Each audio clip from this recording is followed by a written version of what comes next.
morning, children.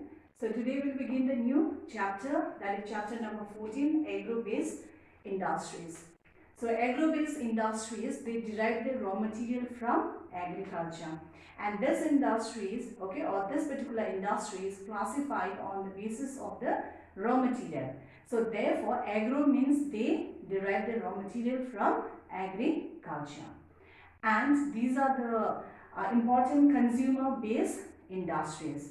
So in this chapter we are going to deal with such industries, and mainly we have two, that's sugar, cotton textile, and the second one is your sugar industry. Okay, so first let's begin with the cotton textile.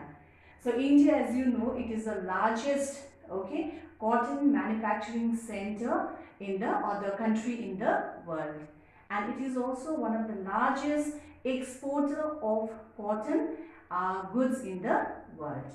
Now, what is the significance of these cotton industry in our country? So number one, directly, indirectly, okay, it employs around 40% of the country's labor force. That means it's a source of employment for the people.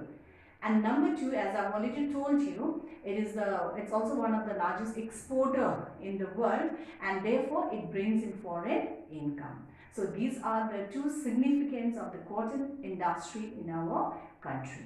Okay, and now let us see the important centers. Okay, there are two important centers, although like there are other states also apart from Gujarat and Maharashtra. Okay, it is also grown like in India. It is also scattered in other regions like you can say Uttar Pradesh, then West Bengal, Tamil Nadu. But the two important states and the two important centers in those states are Mumbai in Maharashtra and Ahmedabad in Gujarat. So actually the region of cotton textile, okay, they are usually located in the two belts. One is the northern belt and northern plain, and other one is the peninsular India, that's a Deccan tract.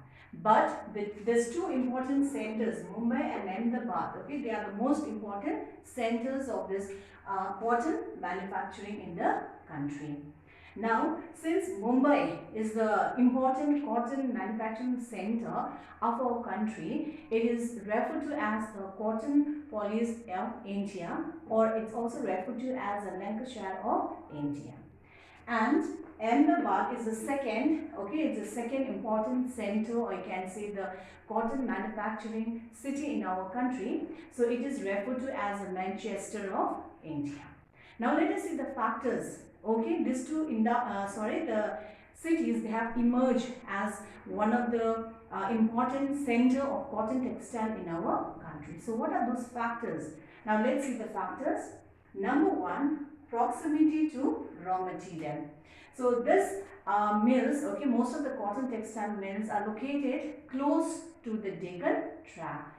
So therefore, they get the supply of raw material from the Deccan tract. And as you know that this Deccan plateau, they are rich in black soil. And this black soil is well suited for the cultivation of cotton. Okay. Number two now, climatic factor. So the humid climate, okay, of this region favors the spinning of yarn without breaking the thread. So this is also second advantage for these two centers. Then number three, transport facilities. Both Mumbai and Ahmedabad, these are well connected, okay, they are well linked by the mode of transport, namely the roadways and the railways. And even they have the seaways also for the import and export of the raw material and the finished product, or you can say that they help in the import of the machineries and export of the export of the finished product to the international market. Then port facility. So Mumbai, okay, is one of the important ports, and it handles the import of the machineries and the export of the finished product.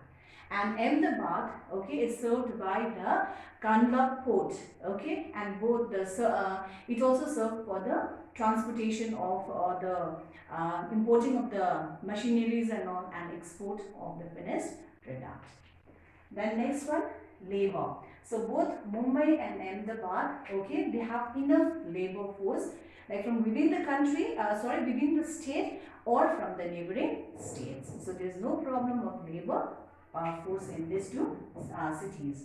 The next one is the market. So there is a great demand for this cotton goods in the city itself, or you can say in the state of Maharashtra and Gujarat, as well as in the other part, especially the coastal regions and other southern portion, because of the hot climate. So these are some of the factors, okay, that has favored the growth of cotton textile mills in Mumbai and Ahmedabad. Now let us see the problems now. Okay, these industries are also they are also faced with certain problems. Now what are those problems? Number one, shortage of raw material. So there is inadequate supply of raw material to the cotton mills of our country. And as you know that India, okay, India produces maximum the short staple and the medium staple cotton. And for the superior variety, that's a long staple cotton, we have to import from the other countries. So therefore, there is inadequate supply of raw material to most of the cotton mills in our country. Then number two, sick industrial units. So it means that there are so many cotton mills in our country, okay, they are running under losses, okay, they are not showing any profit, but they are running under losses for many years. And this, it could be due to the inefficient management or high cost of production or many other problems. So the second one is sick industrial units. Then third one, you have the loss of foreign market. Like due to the high cost of production in India, okay, like our product, that means the cotton product, they cannot compete in the world market.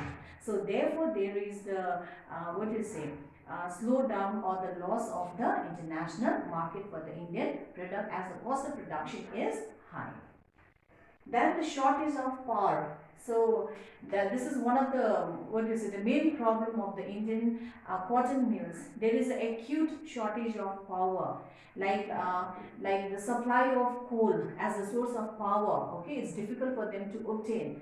Secondly, there is a frequent cut in electricity because of the load shedding and so on. So therefore, it hampers the working efficiency of the labor, leading to the loss in the mills. Then last one is the obsolete machineries. Most of the cotton mills, okay, in our country are making or they're using the old machineries, old technique of production. And because of this, okay, the cost of production is higher, okay, the cost of production increases and the production or is less, and also the wastage, okay, there's a lot of wastage in the cotton mills. So these are some of the problems faced by the cotton mills in our country.